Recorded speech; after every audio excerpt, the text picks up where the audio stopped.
What we're going to move on now to is a bit more stretching and mobility for your shoulder. Okay, so now we've done the rolling. There's a little bit more relaxation in the muscles in that area. Okay, so it's going to enable us to actually get an effective or more effective stretch rather than going into a stretch cold. Okay, so we should never stretch cold muscles. Okay, rolling, even with a ball, is going to encourage new blood, new oxygen, and help to drain the lymphatic fluids out of the area. Okay, so take away some of the toxins back into the lymphatic system, take away some old blood that may have sort of stagnated in those areas back into the vascular system for the kidneys to get rid of. Okay, and now that our muscles are warm, okay, because they've got all that fresh blood and fresh oxygen in there, we can now stretch them. Okay, and it's going to be a more effective stretch than if you were to stretch when you're cold. Okay, as I said at the end of the previous video, these aren't just stretches. Okay, we're not going to be sticking our arm in a position and just holding it. We're going to be moving in and out very slightly from these stretches and adding in extra movement that helps the brain to understand what we're trying to achieve. Okay, and we're going to be able to get more of a stretch by using other parts of our body while we're in this stretch. Okay, so we're going to be moving in and out of the stretch, plus adding in something else like a head movement or another arm movement or a leg movement or a hip tilt. Okay, and I'll talk them through as we go. Okay, so the first one I want to do is focused on the pec and the front of the shoulder and to an extent down the arm. Okay, this the first stretch, okay, biceps or shoulder muscle. Okay, so you're going to get yourself a nice comfortable position kneeling on the floor. Okay, take your arm that you're going to be working on out to the side. Okay, and support yourself on your knees and hand. Okay, bend that elbow and you're going to ease your shoulder down towards the floor and then straighten out the arm, bend the arm again and come back up. Okay, so we're using the extra movement from the shoulder and the elbow as our additional movement. Okay, and you'll notice that you can start, as you go through these, you can start to get that shoulder closer to the floor. Okay, and you're going to do 8 to 10.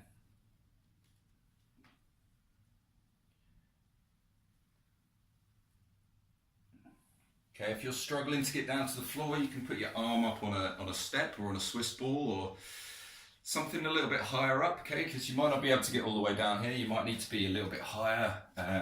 You might not be able to support yourself on your other hand, okay, because your wrist, you just can't put your wrist on the floor. There might be other issues going on. I know that, okay, so there might be another way of getting your hand up on the ball. And we're doing the same thing, okay, just imagine a ball there. Okay, and you're going to be doing that. Okay, I'm just going to add one more thing into that stretch. Okay, we're going to add a head turn, okay, as we're doing it. Okay, so we're going to look at the hand as we come down, as we straighten the arm, look the other way, and then look back towards your hand as you bend and come up. Okay, so looking that way first, arm the other way, stretch, and look back. Okay. What we're doing is we're getting the brain to pay attention to that stretch. We're getting it to pay attention to that new movement. Okay, and the way we're getting it to pay attention is adding in other movements. Okay, so we're getting the vertebrae and muscles of our neck to all work while we're doing that stretch. Okay, so traditional stretching is hold a position, so just to stretch my bicep there, hold a position. Okay, and you hold that for 30 seconds, however long. Okay, a more effective way of doing it would be adding in a head movement, coming in and out of the stretch. Okay, and adding in, now I've got a hip movement in there. And you'll find that you get greater flexibility faster by adding in subtle movements, subtle adjustments to each stretch that you do. So whether that you use this technique for shoulders, okay, you might use it for your hips, knees, ankles, any joint, any muscle that you can think of, you can add in something else, but I'm just trying to give you ones that are easy to add into these certain stretches. Okay, so a head turn, and with our arms bending and straightening on this one. Okay, so that's enough of an extra stimulation to add into that. Okay, we're going to move on now to a seated shoulder stretch. This is one for both arms. Okay, so you're going to get yourself sitting nice and tall, legs bent, take your arms out behind you and lean back. Okay, at this point you might be feeling a stretch across your chest and shoulders. Okay, we want to stick the chest up, spine nice and straight. If you're not quite feeling a stretch here, okay, you're going to need to shuffle your bum forwards and forwards and forwards until you are feeling a stretch. Okay, again, you might get some issues at the wrist. Okay, that's something I'm going to address in some more videos in the future. Okay, and what we don't want, okay, is our shoulders slumped forwards. If you can see that, I'll just come closer to the camera so you can see. Okay, so we want to stick our chest out and not slumped forwards in that position. Okay, we need to pull our shoulder blades back and together. Okay, so pull your elbows so that they're turning outwards. Okay, so with my fingers pointing backwards, I don't want my elbows pointing in, I want my elbows to point out. Okay, or the elbow pit, as we shall now know it forevermore. Okay, so come out, get into a stretch, and we're going to keep the shoulders pulled back, okay, but we're going to tilt the hips forwards and backwards.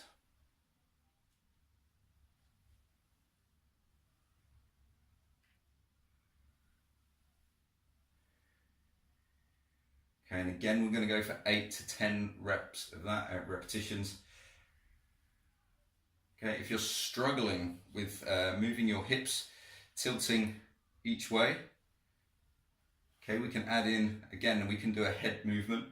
Okay, so this time we're going to go head up, look up at the ceiling, head down, head up, try and stretch a little bit more, down, okay. If you're feeling comfortable, add on a little bit more stretch.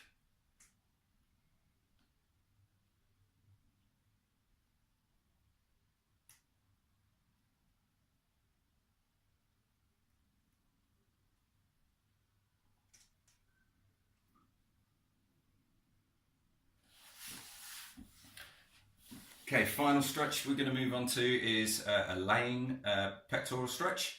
Okay, and we're going to add in, it's a scorpion kick. Okay, you may have seen this exercise before. Okay, but we're going to order it in such fashion that it becomes a more complex move rather than just flinging your leg over your shoulder. To do a scorpion kick, we're going to order this in a particular way. Okay, it doesn't matter hugely which way you do it. Okay, it just needs to be ordered. Okay, so that your brain has to pay attention to what you're doing.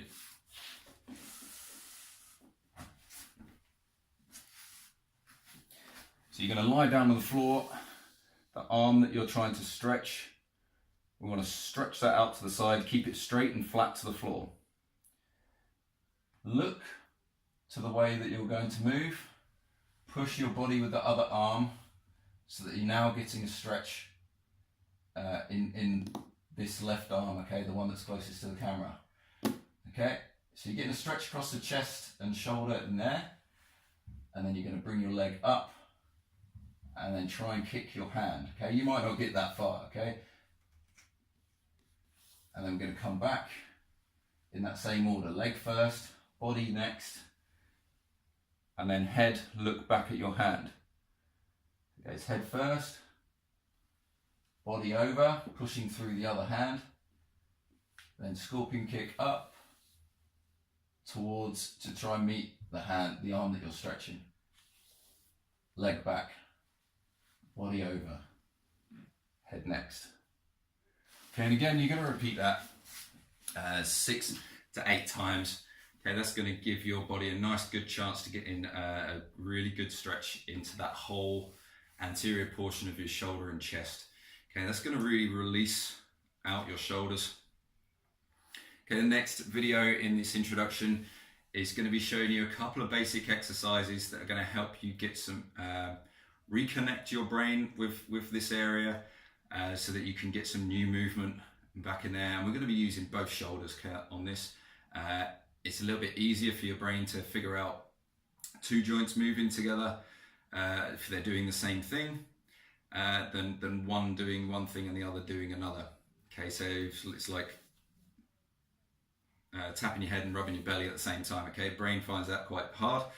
Okay, which makes it quite a cool exercise, but at the moment we just want to keep it basic and just get the shoulders moving again, because they might not have moved very well for a long time.